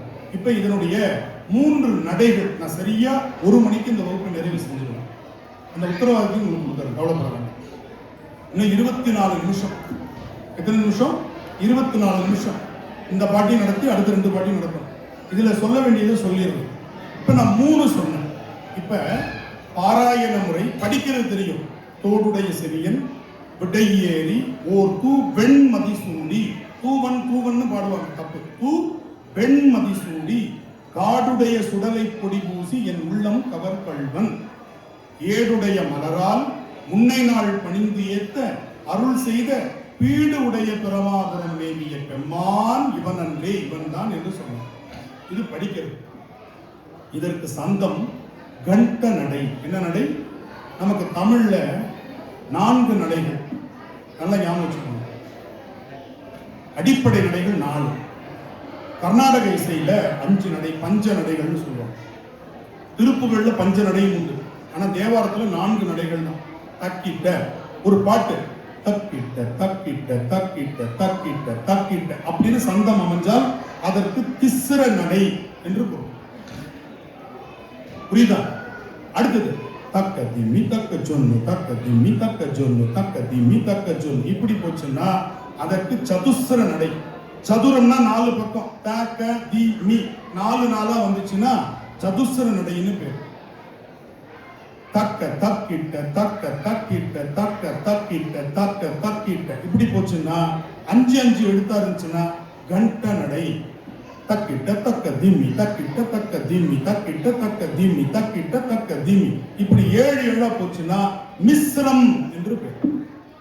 தக்க திம்மி தக்க தக்கிட்ட தக்க திம்மி தக்க தக்கிட்ட தக்க திம்மி தக்க தக்கிட்ட 9 போச்சுன்னா சங்கீரணம்னு பேரு. திருப்புகழ் அது இருக்கு, தேவாரத்துல 9 இருக்கிற சந்தம் இல்லை. மெனக்கட்டு பாடலாம், ஆனா அது வலிந்து பாடுவதாக இருக்கும். தேவாரத்துல ஞான சம்பந்தர்லயோ அல்லது திருநாவுக்கரசர்லயோ நம்பியார்களோ சங்கீர்ண நடை இல்லை. சரி, ஏன்னா நான் இலக்கணத்தை புரிந்து கொண்டு உங்கள்கிட்ட சொல்றேன். இப்ப கண்ட நடையில் ஏன் பாடினார் என்று சொன்னால், சுவாமி புறப்பாடு நந்தி வாகனத்துல ரிஷபாரூடராக காட்சி கொடுத்தார் சுவாமி. அந்த நேரத்தில் திருக்கோயிலில் வாசிக்கின்ற ராகம் என்ன ராகம்? நடை மல்லாரி என்கின்ற கம்பீர நாட்டை. இவ்வளவு ஒரு அறிவியல் பூர்வமான ஒரு வரலாற்று உண்மை பாருங்க. சுவாமி புறப்பாடப்ப வாசிக்கிறது நடை மல்லாரி, அதற்கு கம்பீர நாட்டை, தமிழ்ல நட்டபாடு. அதற்கு எத்தனை ஸ்வரங்கள் என்று சொன்னால் 5 ஸ்வரங்கள். அப்ப பெருமான் 5 எழுத்து வடிவாக பார்க்கிறார். எனவே 5 ஸ்வரங்களை உடைய நட்டபாடை பண்ணில் பாடினார். எவ்வளவு இருக்கு பாருங்க. அதுல சகமா பனி சானி பமக சகா மா பனி சகமா பனி 5. இதான் நட்டபாடை பண்ணினுடைய சுரஸ்தானம். அதனால 5 பாடுவதால் தாளத்திலே 5, ராகத்திலே 5 ஸ்வரங்கள் என்று இதுல அமைப்பு. இதனுடைய தமிழ் சந்தம் இருக்கு இல்லையா, 5 எழுத்தா அதை பிரிக்கிறது. அதுதாங்க சந்த நடை. இங்க பாருங்க. தோடுடைய செவியன் விடையேறிவோர் பூக்கள் மதிசூடி காடுடைய சுடலை பொடி பூசியன் உள்ளம் கவர் கள்வன் ஏடுடைய மலரான் முனை நாள் பணிந்தேத்த அருள் செய்த பீடுடைய பிரமாபுரம் மேவிய பெண்மானிவ நன்றே. தக்க தக்கிட்ட தக்க தக்கிட்ட தக்க தக்கிட்ட தக்க தக்கிட்ட தக்க தக்கிட்ட தக்க தக்கிட்ட தா. இந்த நடை தான் உள்ள போயிட்டு இருக்கு. பெட்டியில் உட்காந்துருக்கும்போது தண்டவாளம் தெரியாது. இந்த நடை உள்ள போயிட்டு இருக்கு. நம்ம தாளம் போட்டாலும் தெரியும். ஆனா அந்த நடை அது உள்ள தக்க தக்கிட்டன்னு போயிட்டே இருக்கு. இதுல ஒண்ணு தெரிஞ்சுக்கணும். முதல் பாட்டு ஒரு பதிகத்தில் எந்த நடையில் தொடங்குகிறாரோ அதே நடையில் தான் அந்த பதிகம் முழுக்க இருக்கும். குழப்பமே வேணாம். நமக்கு ரெண்டு நடுவில் சந்தம் மாறுறதுலாம் கிடையவே கிடையாது. திருப்புகழும் அப்படிதான். ரொம்ப அழகா சுவாமி சொன்னாங்க. திருஞான சம்பந்தர் மாதிரி நான் பாடணும்னு கேட்டுக்கிட்டாங்க. அதனாலதான் திருஞான சம்பந்தர் இருக்கிற அதே ஓசை ஒழுங்கு, அதே சந்த ஒழுங்கு திருப்புகழ் இருக்கு. இந்த சந்தத்துல தொடங்கினாங்க. மேல சந்தம் போட்டிருப்பாங்க. தத்தத்தன தத்தத்தன தன தத்தத்தன தத்தத்தன தன தத்தத்தன தத்தத்தன தன தன தானா அப்படி போட்டிருந்தாங்கன்னா அந்த பாட்டு முழுக்க அந்த தத்தத்தனலே ஓடிட்டு இருக்கும். முட்டை திருப்பதி திருநெல் நடுவுல சந்தம் மாறவே மாறாது. அது போல அமைத்து கொடுத்தவர் யாருன்னா முதல்ல நம்முடைய காரைக்கால் அம்மையார். அவங்க தான் இப்படி சந்தத்தோடு பாடுகிற மூத்த திருப்பதிகம் பாடி கொடுத்தோம். அதனால பெண்கள்லாம் ஒரு இன்ச்சு அந்த தலையை நிமிர்த்தி பெருமையோடு சொல்லிக்கலாம், எங்க வம்சம் தான் திருமுறையே உங்களுக்கு கொடுத்துச்சு. அதே மாதிரி திருமுறைக்கு பன்னடைவு செய்தவர்களும் எருக்கத்தம் புலியூரை சேர்ந்த பெருமாட்டி. பன்னடைவு செஞ்சவங்களும் அவங்க தான். திருமுறைக்கு பெண் தான். புரியுதா? அப்படிப்பட்ட ஒரு சிறப்பு பெற்றது நம்முடைய திருமுறையில் வந்த முதல் அணிகலன் தோடு என்ற பெண்கள் அணியின் அணிகலன். குண்டவன் அணிகலத்திலேயே அவங்களுடைய அணிகலன் தான் முதல்ல வருது. பாடி தொடங்கி வச்சவங்களும் அவங்க தான். தாளத்தை பாடி தொடங்கி வச்சதும் அவங்க தான். பதிகமாய் பாடணுன்ற முறையை தொடங்கி வச்சவங்க மூத்த திருப்பதிகம் அவங்க தான். கைலாய யாத்திரை நடந்தும் போலாம், தவழ்ந்தும் போலாம், ஊர்ந்தும் போலாம், தலையாலையும் போலான்னு காமிச்சது அப்பர் பெருமானுக்கு முதல்ல காரைக்கால். முதல் கைலாய யாத்திரை மேற்கொண்ட பெண்மணி. நம்ம சொல்றோம் எவரெஸ்ட் சிகரத்தில் இவர் தான் முதல்ல போனாங்க. நமக்கு ரெக்கார்டடா முதல்ல போனது யாரு? அப்ப நமக்கு ஆவணப்படுத்தல காரைக்கால் அம்மையார் தான். இந்த முதல் அப்படிங்கிறதுக்கு விளையாடி சொல்ல 30 முதல் காரைக்கால் அம்மையாருக்கு நான் சொல்றேன். நம்ம சைவ மாநாடு சன்னிதானம் அவர்கள் SRM பல்கலைக்கழகத்தில் சென்ற ஆண்டு நடத்தினாங்க. அதுக்கு என்னுடைய கட்டுரையே அதுதான். காரைக்கால் அம்மையார் எதெல்லாம் முதல்ல செஞ்சிருக்கிறாங்க நமக்கு ஒரு 5-6 தெரியுது. 30 பொருண்மைகள் காரைக்கால் அம்மையார் தான் முதல்ல தொடங்கி வச்சது. இது மட்டும் இல்ல, இறைவனை வர்ணிக்கிற பாங்கு இருக்கு பாருங்க, அது அவங்க தான் முதல்ல தொடங்கி வச்சது. பதிக பலன் சொல்றது, இந்த 10 பாட்டை பாடினா என்ன அப்படின்னு பலன் சொல்றது காரைக்கால் அம்மையார்.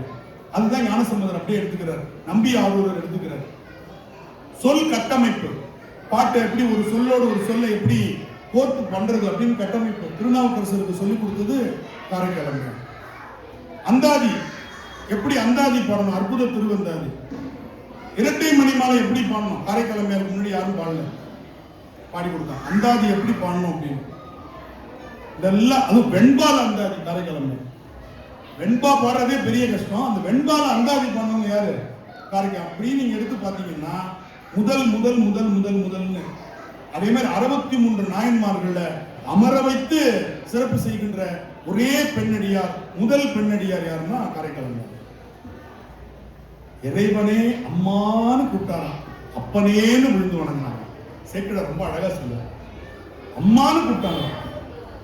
யாரு? சிவபெருமான். ஒரு செய்தி எவ்வளவு அழகா நமக்கு காரைக்கால் அம்மையாரை பற்றி நமக்கு கொடுக்குறாங்க. ரொம்ப உருகி பார்க்க வேண்டிய ஒரு வரலாறு காரைக்கால் அம்மையார். சரி, அதே மாதிரி முதல் பெண் துறவு, இல்லறத்துறவு காரைக்கால் அம்மையார். அதுக்கு பின்னாடி பட்டினத்தார் நீங்க சொல்லுவீங்க, திருமணமானவங்க துறவு செஞ்சவங்க பட்டினத்தார் துறவு. அதற்கு பின்னாடி அருணகிரிநாதர் துறவு சொல்லுவீங்க. ஆனால் ஒரு பெண் இளமையிலேயே துறக்க முடியும். ஆன்றோர்னு சொன்ன பாருங்க, இங்க வகுப்பு ஆரம்பிக்கும் போது அந்த ஆன்றோரில் முதல் ஆன்றோர் யாருன்னா நமக்கு காரைக்கால். நினைச்சு பாருங்க. இதெல்லாம் இந்த மாதிரி முதல் நிறைய சொல்லிட்டே போவோம். அதிசயம் அற்புதம் செய்தது அவங்கதான் முதல். ஞானசம்பந்தர் பொற்கிழி வரவழைச்சார் பூதத்தின் மூலமா. இங்கெல்லாம் வரிசையா சொல்றோமே முதல்ல. அப்படி மந்திரத்துல மாங்காய் வரவழைக்கிறதுன்னு கிண்டலா சொல்லுவாங்க. மந்திரத்துல மாம்பழத்தை வரவழைச்சோம் அவங்கதான். எந்த மந்திரத்துல? நமசிவாய மந்திரத்தின் மூலமா அப்படின்னாங்க வந்துச்சு. மாங்கனி திருவிழா கொண்டாடும். சரி, இப்ப இந்த முறைக்கு பேர் என்னது? பாராயண முறை அல்லது சந்த முறை அல்லது நம்ம தர்மயாதனத்துல மனனம் முறை என்று சொல்வார்கள். இப்படிதான் மனனம் செய்வார்கள். இந்த மனன முறையில நம்ம பாட்டை மனப்பாடம் பண்ணிடலாம். முற்றலாமை இளநாகமூடேன மூளை கொம்பவை பூண்டு பற்றலோடு கலனாபலி தேர்ந்தன துள்ளம் கவர் கள்வன் கற்றல் வெட்டல் உடையார் பெரியார் கடல் கையால் தொழுதேத்த பெற்ற மூர்ந்த பிரமாபுரம் மேவிய பெம்மானிவர் அன்றே. இப்படி மனனம் செய்யறது, இதற்கு சந்த முறை பாராயணம் முடிஞ்சா. இது ஒரு முறை. இப்ப அடுத்த முறை என்ன அப்படின்னா பன்முறை. இதுக்கு கொஞ்சம் பயிற்சி நமக்கு அதிகமா தேவை. இதுல அந்த ராகத்தினுடைய அத்தனை அழகுகளும் இதுல நம்ம பொருத்தி காட்டலாம். இதுலதான் ஒரு ஓதுவாருடைய திறமை இருக்கிறது. பாருங்க. தோடுடைய செவியன் விடையேறிவோ தூவன் மதிசூடி தோடுடைய செவியன் விடையேறிவோ தூவன் மதிசூடி காடுடைய சுடலை பொடி பூசிய உள்ளம் கவர் கள்வன் காடுடைய சுடலை பொடி பூசிய உள்ளம் கவர் கள்வன் ஏடுடைய மலரான் முனை நாள் பணிந்தேத்த அருள் செய்த ஏடுடைய மலரான் முனை நாள் பணிந்தேத்த அருள் செய்த பீடுடைய பிரமாபுரம் மேவிய பெம்மான் இவனன்றே. பீடுடைய பிரமாபுரம் மேவிய பெம்மான் இவனன்றே. பெம்மான் இவனன்றே. பெம்மான் இவனன்றே. இது பன்முறை. இதுல இன்னும் 15 நிமிஷத்துக்கு இதெல்லாம் ஆலாபனை எல்லாம் பண்ணி பாடுவாங்க. இதற்கு அடுத்தது சுத்தாங்க முறை. அதுதான் அனுபவத்தால் வருது. இதுல பெரிய கெட்டிக்காரர் எங்க குருநாதர் தருவோர் ஐயா, சாமிநாதன் ஐயா. அவர் பாடும் பொழுது தோடு உடைய செவியன், குரல் நல்லா இருக்கணும், ஹை பிச் போகும்போது பிசுறு இல்லாம இருக்கணும், அப்பதான் இது பாடணும். தொண்டை கட்டிச்சுன்னா மரியாதையா பன்முறையோட நிறுத்திக்கணும். போட்டு தொண்டையும் கஷ்டப்படுத்தி கேட்கிறவங்களையும் நெளிய வச்சிருக்க அது சொல்லுவார். விடையேறி ஓர் தூவன் மதிசூடி காடு உடைய சுடலை கொடி பூசி என் உள்ளம் கவர் கள்வன். என் உள்ளம் கவர் கள்வன் தோடுடைய செவியன். என் உள்ளம் கவர் கள்வன் விடையேறி. என் உள்ளம் கவர் கள்வன் ஓர் தூவன் மதிசூடி காடு உடைய சுடலை பொடி பூசியன் உள்ளம் கவர் கள்வன். ஏடு உடைய மலரா முனை நாள் பணிந்து ஏத்த அருள் செய்த பீடு உடைய பிரமாபுரம் மேவிய பெம்மான் இவனன்றே. பெம்மான் இவனன்றே. இவனன்றே.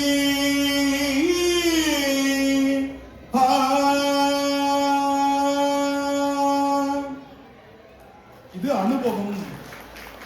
இந்த பண்ணல நீங்க தோய்ந்து தோய்ந்து தோய்ந்து பாட பாட பாட இந்த அனுபவத்துல கொண்டு போய் நிறுத்தும். இதை ஒரு ஒரு எழுத்தா ஒரு ஒரு சொல்லா பிரிச்சு பிரிச்சு பிரிச்சு பொருள் மாறாம அந்த ராகத்தினுடைய அமைப்பு மாறாம பாடுறதுதான் அனுபவ முறை. இந்த 3 முறை நான் சொல்லிட்டேன். பாராயண முறை, பன்முறை, அனுபவம். சரியா? இப்ப அடுத்தது நம்ம 2வது பாடல் திருநாவுக்கரசர் அருளி செய்தது. இன்னைக்கு எல்லாம் நம்ம அருமையா கேட்டுக்கிறோம். நிறைவா அடுத்த வகுப்புல இருந்து முறையா நம்ம பதிகமாக பாடணும். திருநாவுக்கரசர் திரு அதிகை வீரட்டானம் என்ற தளத்தில் வயிற்று நோய் என்று சொல்லக்கூடிய சூளை நோய் தீர பாடி திருப்பதி. மறந்துடாதீங்க, இது ரொம்ப மென்மையான ஒரு பண். வரலாறு உங்களுக்கு அடுத்த வகுப்புல சொல்றேன். வயிற்று வலி பாடக்கூடிய தீர்க்கக்கூடிய இந்த பண்ணை மென்மையா பாடலைன்னா இல்லாத வயிற்று வலி வந்துடும். நம்ம பாடி வரவழைச்சிடக்கூடாது. ஏன்னா தோடுடைய செவிங்கிறது கம்பீரத்தினுடைய உச்சகட்டம். ஆனால் குற்றாயினவார் என்பது மென்மையின் உச்சகட்டம். அதனை கொல்லி பண்ணதுக்கு பேர். அந்த பண்ணே வயிற்று வலியை கொன்றதால் அந்த பண்ணுக்கு கொல்லி பண்ணு காரண பேரா வச்சுட்டாங்க. நவரோஸ்னு பேர். அது எப்படி இருக்கும்? இதை பாடிட்டு நம்பியாரூருடைய முதல் பாட்டு பாடி நம்ம வகுப்பு நிறைவு செய்தால் சரியா இருக்கும். இன்னும் 9 நிமிஷம். இது எவ்வளவு மென்மையா பாடணும் பாருங்க. அப்படியே அமைதியா ஆற்றுப்படுத்தும். கூற்றாயினவாறு விலககிலே கொடுமை பல செய்தன நான் அறியேன். ஏற்றாயடிக்கே இரவும் பகலும் பிரியாது வணங்குவன் எப்பொழுதும் தோற்றாதென் வயிற்றின் அகம்படியே உடரோடு துடக்கி முடக்கியிட ஆற்றே நடியேன் அதிகை கெடில விரட்டான துறை அம்மானே. அடுத்து இந்த 2 பண்ணுக்கும் இடைப்பட்ட பண் தான் இந்தளம். நம்பியாரூரை தொடங்கின இந்தளம். இந்த இந்தள பண்ணு முதல்ல பாடினது காரைக்கால். எட்டி இளவம் என்ற பதிகம் மூத்த திருப்பதிகத்தில் 2வது பதிகம். காரைக்கிழமையர் தான் இந்த தளம். இயைந்த தளம் அப்படின்னா பேச்சு வழக்கில் இந்தளம்னு ஆயிடுச்சு. மாயாமளவு கவிதை. பித்தா பிறை சூடி பெருமானே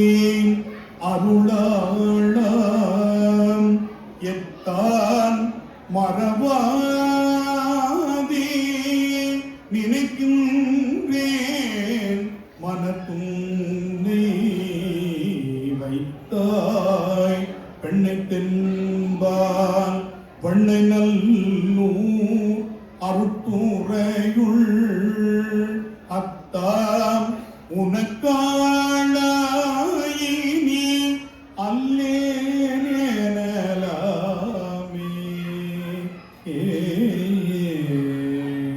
சரியா? இப்ப 3த்தினுடைய பாராயண முறை பாடிடலாமா? நிமிர்ந்து பாருங்க. தோடுடைய செவியன் படை கேறிவோர் தூவன் மதி சூடி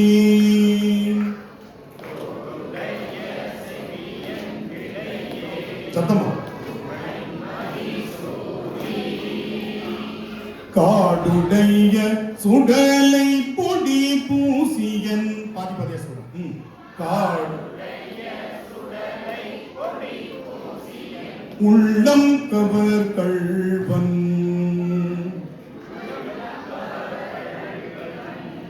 ஏடுடைய மலரான்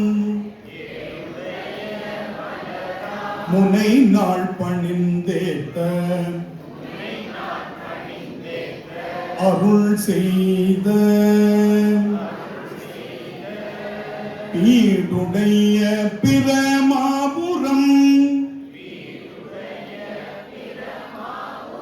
மேவிய பெம்மானிவனன்றே.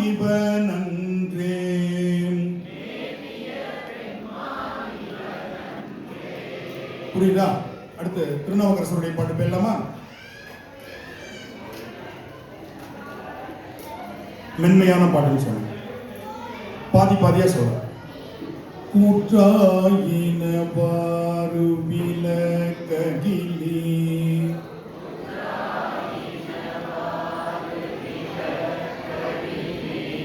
கொடுமை பல செய்தன நான் அறியேன்.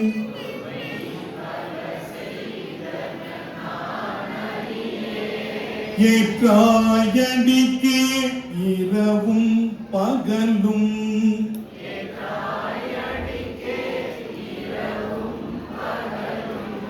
பிரியாது வணங்குவன் எப்பொழுதும்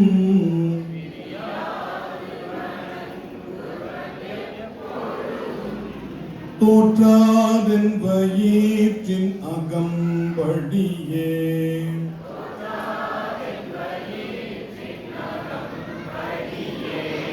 உடலோடு துடக்கி முடக்கியிட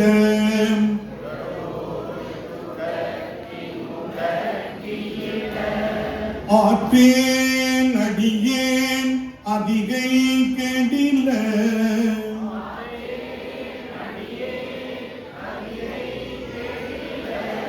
விரட்டான துறை அம்மானே.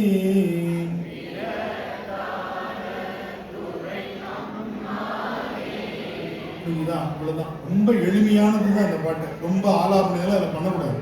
இதுல பன்முறை பாராயண முறை வித்தியாசங்கள் இந்த பதிகத்துக்கு மட்டும் கிடையாது. ஏன் கிடையாதுன்னா சூழலை ஒட்டி தேவாரத்தை புரிஞ்சுக்கணும். இதுல நாவுக்கரசர் பன்முறை பாராயண முறை இல்லாம பாடியிருப்பாரு.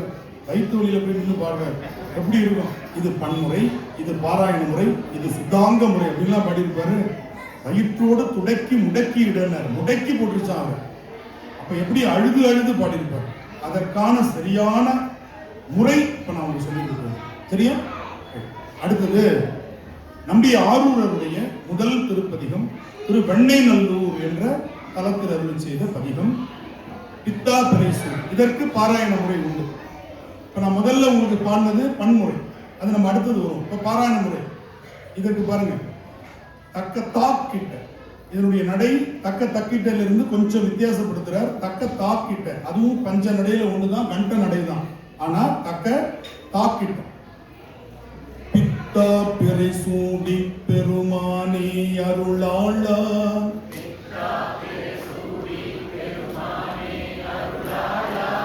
தக்கத்தா கிட்ட தக்கத்தா கிட்ட தக்கத்தா கிட்ட தக்கத்தா. சொல்லுங்க, இதான் நடை. பாருங்க, பித்தா தக்கத்தா. இந்த நெடில் வர இடத்துல தா போட்டுக்கணும், வேற ஒண்ணும் இல்ல. தா நெடில் வருது, மத்த குறியில் வர இடத்துல குறியில் வருது. பாருங்க, பித்தா பிறை சூடி பெருமானே அருளாளா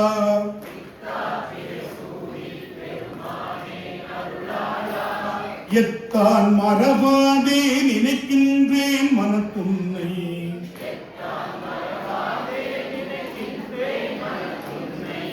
வைத்தாய் பெண்ணை தென்பால் பெண்ணை நல்லூர் அருட்டுறையுள்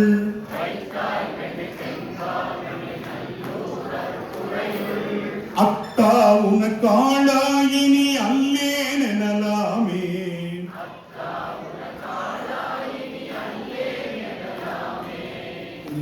இப்ப நமக்கு 4 பாடல்கள், குருவணக்க பாட்டு, 4 துதி, கூழியர் பொருத்த பார்த்தோம். திருஞான சம்பந்தருடைய முதல் திருப்பதிகத்தின் முதல் பாடல் பார்த்தோம். திருநாவுக்கரசருடைய முதல் திருப்பதிகத்தின் முதல் பாடல் பார்த்தோம். நம்பி ஆரூருடைய முதல் திருப்பதிகத்தின் முதல் பாடல் மொத்தம். நான் இன்னைக்கு 4 துதியோடு 4 பாடல்கள். இப்ப நம்ம அடுத்த வகுப்புல இதே 3வது சனிக்கிழமை சரியா 10:30 மணிக்கு வகுப்பு தொடங்கும். அந்த நேரத்துல அனைவரும் காலதாமதம் என்று வந்திருந்தோம். இன்னைக்கு நம்முடைய குருமகா சன்னிதானங்களுடைய அருளாசியின் வண்ணம் இந்த வகுப்பை நாம மிகச் சரியாக தொடங்கி இருக்கிறோம். மிகச் சரியாக 2 நிமிடத்தில் நம்ம நிறைவு செய்வோம், 1 மணிக்கு. சரியா? ஏன்னா இந்த வகுப்புங்கிறது மிக நேர்த்தி, ஒழுங்கு. அந்த ஒழுங்கை தாண்டி ஒண்ணுன்னு கூட முடியாது. சரியா 1 மணிக்கு முடிச்சிருக்கணும். அப்பதான் திருமுறை பாடுறவங்களுக்கு அந்த ஒழுங்கு வரும். முதல்ல நேர ஒழுங்கு, அப்புறம் தான் சமய ஒழுங்கு. நேர ஒழுங்கு ஒழுங்கா வந்துருச்சுன்னா சமய ஒழுங்கு தானா வந்துடும். சமய ஒழுங்கு வந்துருச்சுன்னா வாழ்க்கையில் அத்தனையுமே ஒழுங்கா இருக்கும். அதனால அடிப்படை 3 ஒழுங்கு நமக்கு: நேர ஒழுங்கு, சமய ஒழுங்கு, சமூக ஒழுங்கு அப்படின்னு ஞாபகம். சரியா? நேரம் நிமிர்ந்து உட்காந்து மகுடம் சொல்லலாம். திருச்சிற்றம்பலம். நாடுடைய சிவனே போற்றி, எந்நாட்டவர்க்கும் இறைவா போற்றி, ஆரூர் அமர்ந்த அரசே போற்றி, சீரார் திருவையாரா போற்றி, காவாய் கனகத்திரளே போற்றி, கைலை மலையானே போற்றி போற்றி.